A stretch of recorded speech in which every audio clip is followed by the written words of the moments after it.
A broken Bell McGray from ages past. It's a 4-shot bolt-action military rifle with a wooden frame.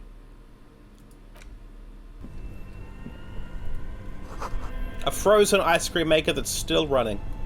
This must be the one. This orange machine is buzzing like an old submarine. It has a hand-cranked ice cream churner on top and an electric freezer that appears to be frozen shut. Try to crack it open. You slip your fingers under the frozen lid, but the ice is too cold for you to get a good grip. A pry bar would come in handy here. Fortunately, I have one. No, this is going to need something else. Some kind of super pry bar. Don't even try to open it with a regular pry bar. You're just wasting your time. Alright, I'll go out on a limb and trust my sense of interfacing. I don't think I can break this open. If you want to try again, then you need to have the pry bar in your hand, detective. Yes, I realize that. Thank you. Equip the pry bar. Fucking Christ, they're really spelling it out. Turning the crank feels oddly satisfying, like stirring your childhood dreams. In the distance, you hear water dripping. Alright, so there's no ice cream materials left in. This makes me think of a kids program in Australia called Around the Twist. But one episode revolved around this boy. It was like a Pinocchio situation. He was turned into a living ice cream machine, and he was able to produce ice cream out of his fucking nostril. I swear to God, I'm not making that up either. Look up Around the Twist. Personally, I would not trust that fucking ice cream fella for a second. I would get as far away from him as possible. He is not human. Let's leave for now. 70 cents of Nosafed. I needed that.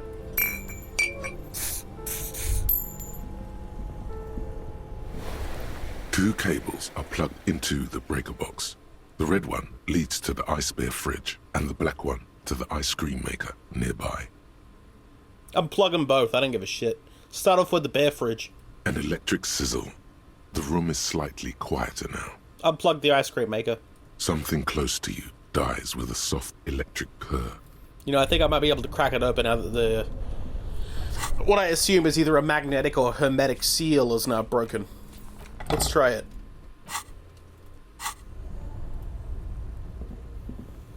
This orange machine is dead still. It has a hand-cranked ice cream churner and an electric freezer. The ice around it slowly melting. Okay, so I don't have much faith that this is going to work. 3%? The pry bar is simply not strong enough. It's more likely that the pry bar itself will bend before the seal is broken. But let's give it a go anyway. The ice squeaks beneath the pry bar. You think you've got the bar jammed in there pretty well, but the lid simply won't budge. What is this? You see the pry bar's metal handle bending right before your very eyes. Yeah, I called it. That's a good pry bar, but this ice cream maker is frozen shut. It takes an advanced tool to get it open, some kind of super pry bar. You have no idea where to get one. One made of fucking adamantium or something. Sooner or later, you will stumble upon a tool mighty enough. Then we will know what's in this mysterious ice cream maker. Intercom wires running into the breaker box. Ooh. An insane mesh tank top. +1 drama.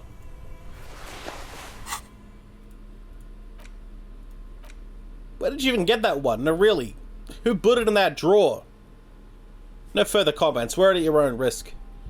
+1 drama because it's clinically insane. I'll equip that. Okay, so there's nothing we can do until we get the fancy pry bar. However far along that is from being unlocked. Oh. You know what? Fuck it. Let's drink some alcohol as well.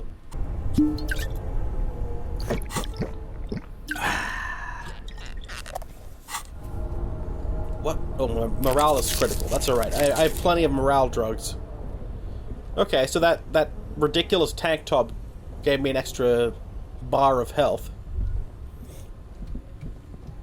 Let's get out of here. This basement. I feel like every breath I take, I'm inhaling dust and disease.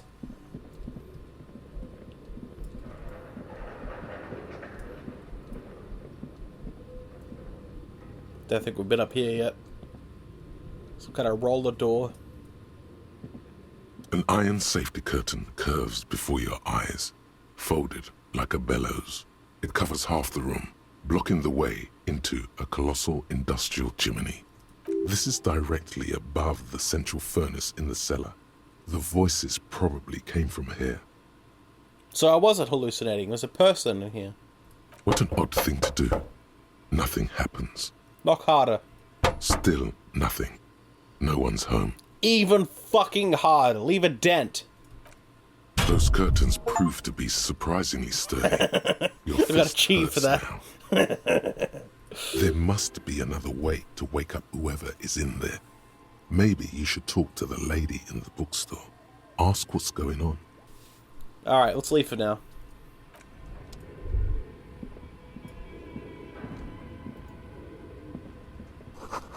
Shoes at a puddle of melting snow.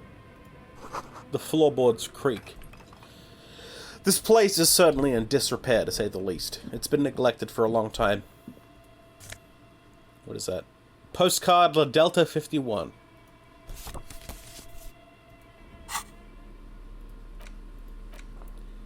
The sunlight has made this postcard almost completely sepia-toned. What sunlight? How the fuck is it exposed to the sun? It's in this decrepit dark room. Whatever. Midtown traffic passes. Overhead, the ghosts of skyscrapers disappearing into a beige midday mist. Vapor rising from the delta on which the district was built. The postcard is prepaid. So I could send this to someone, assuming I had someone to send it to. Okay, so I think I have to go back and talk to Plaisance was her name. That crazy bitch. The poster says, Sitius Fortis. The rest is worn off. Latin, no doubt, but I have no clue what that says. I don't care enough to look it up. You know what? You as the viewer, Google it, if you care enough. You broke down the back door, the wards, the door. It's all gone now. Dark psychic energy leeching onto my shop.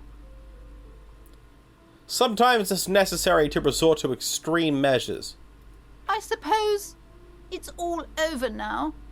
I guess there's no escape. Her shoulders slump as if a heavy burden lies on them. What are you talking about? It's just a door. Just a door? This place is cursed, Detective. They don't call it the doomed commercial area for nothing. Just look at the sheer amount of companies that have failed in this house. I hope you're happy now. Happy that you've ruined everything. Now that you've broken the door, the curse is coming to get me as well.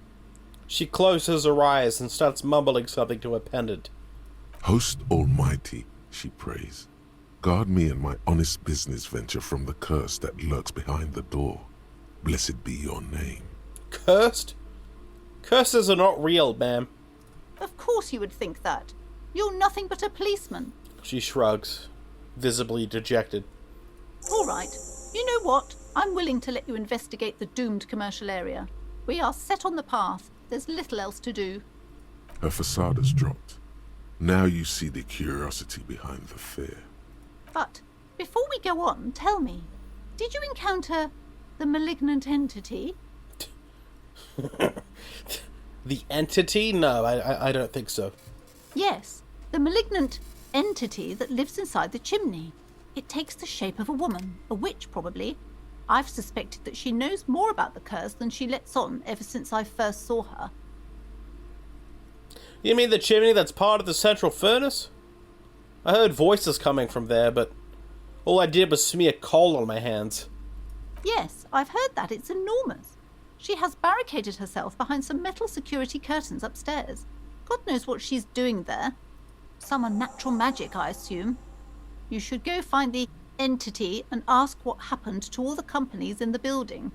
And do return to me after you've talked to it. I'm quite anxious to know what she has to say about the curse. You should get back to the furnace. Make some noise. I have a few more questions about this curse.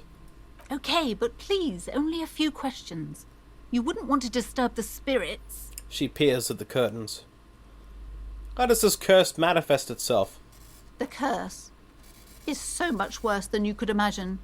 It's a disease, eating at the very foundation. A shiver runs through the woman as she looks around the dimly lit store. It's the curse of financial distress, of ruin and bankruptcy. She peers at the curtains again. I'm a little confused. What the fuck are you saying? Everyone knows that all the previous companies in this building have sooner or later declared bankruptcy, and their malicious spirits are still here, feeding off bad business practices and disappointing income statements. There's something wrong with this building, I can tell you. Ever since I arrived, I've sensed an eerie lingering presence, as if I was unwanted here. Why didn't you tell me about the fucking curse then, if you were that concerned about it? It's not good to talk about the curse, not in detail. The negativism, it's dangerous. Talking about the void wraiths angers them. Wow. Void raves. You have new words. Yeah, sounds like something out of 40K or Harry Potter, doesn't it? Such wraiths may prove a formidable enemy. Suit up. Okay, so I'm taking her words seriously, I guess. Have you sought help from anyone?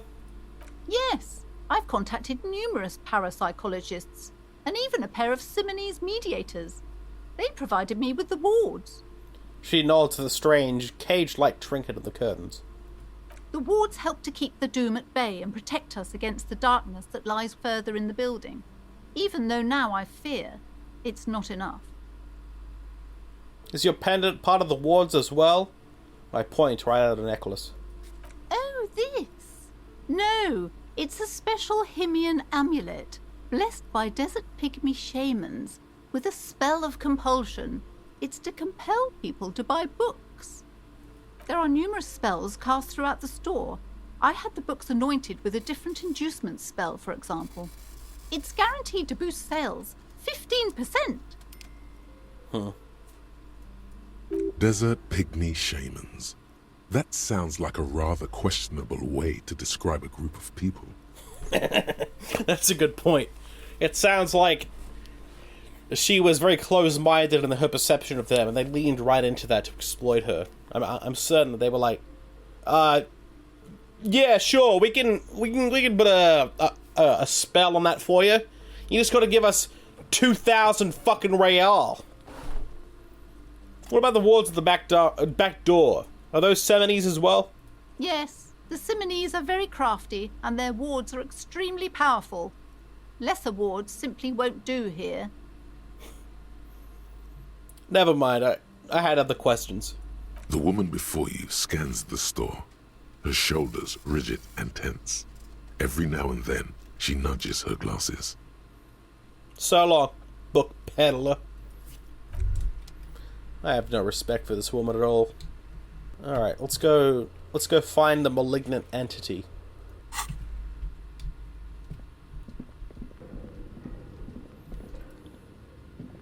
As before, an iron safety curtain curves before your eyes. It covers half the room, blocking the way into a colossal industrial chimney. This is directly above the central furnace in the cellar. The voices probably came from here. Those curtains prove to be surprisingly sturdy. There must be another. Let's go back down to the furnace and see if we can coax the malignant spirit into letting us in. How the fuck do I get back down there? I don't remember.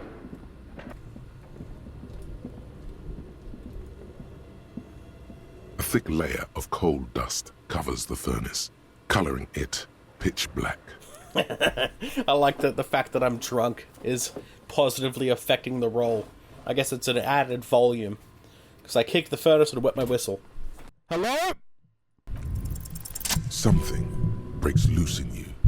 A mighty bellow echoes throughout the chimney's depths. The chatter of tiny voices above suddenly cease. Then, Hello? This is the police! Who's there? Hello? Did you say anything? I can't hear you. Please come upstairs. There's a safety curtain on the second floor. I'll open it. you hear a low rumble upstairs. The sound of a curtain being pulled aside. Aha! She sounds South African. Although that doesn't apply in this world. Alright, there we go. That worked. Let's go talk to her. Aha! It's open! What the hell?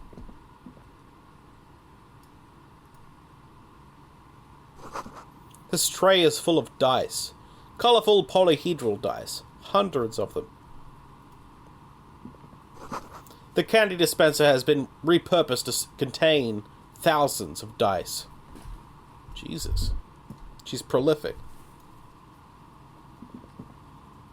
Hello, I'm Nia. A bird-like woman sits on a throne of tools, with emerald light shining through her hair. Did you try knocking on my window? I must have missed you. I've been listening to my Melius. She taps on her headphones. So what kind of die are you looking for? She's got a direct view to the backyard. You should interrogate her about the lynching. You must have confused me with someone else. I haven't knocked on your window. Then how did you get inside? By the south entrance? You know what? It doesn't even matter. What matters is that you're finally here. Let's talk dice. Did you have something specific in mind? Hold on, what did you mean by milieu? Yes, a milieu is like a call-in station. You need a two-way radio to access one. That's why I have these. She pats the headphones on the table. Mostly, they just teach you to swear in different languages. But some of the stations can be quite interesting. I was so absorbed, I must have missed you knocking. Why are you asking about dice, specifically? I'm a novelty dice maker. Tell me the name of your role-playing system and I'll make the die you need. That's why you're here, yes?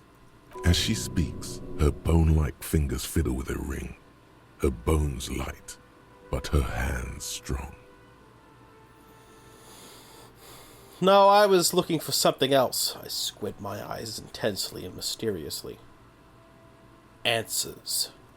Answers? How strange. These days people only come to me for dice and role-playing games. I'm not sure how helpful I'll be, but go ahead and ask. The walls around her are covered with rows of precious stones and minerals. It almost looks as if the stones and dice are a natural part of the room, growing out of the shells like stalagmites. No falsehoods are present. She's a novelty dice maker and doesn't have anything to hide. Ask what you need. What do you know about the man who was lynched behind the welding and rags? Nothing really. I didn't know him. Seriously? You've got a great view of the courtyard and you didn't see or hear anything Sunday night? I'm sorry, detective, but as you know, I usually have my headphones on when I'm working. It shuts out most of the daily ruckus behind my window. Knocked over my footstool. What all that noise was. And you never took your eyes off the work to look out the window? I might have, but in this case, all I would have seen is my own reflection staring back from the darkness. It's light here, but dark in the yard at night. It's really hard to make anything out in the yard when it's dark outside. Besides, I rarely get up to look out the window when I'm in the zone. Do you often work Sunday nights? It's an odd profession, making dice for people, but I like it, and I prefer doing this to sitting at home. What did you mean by the daily ruckus? Well, there's always something going on in the Whirling's backyard. She stops to try and come up with an example. During daytime, there are usually those kids, and lately I've been seeing a lot of drunk workers hanging about. Must be because of the strike. Pookie puff break.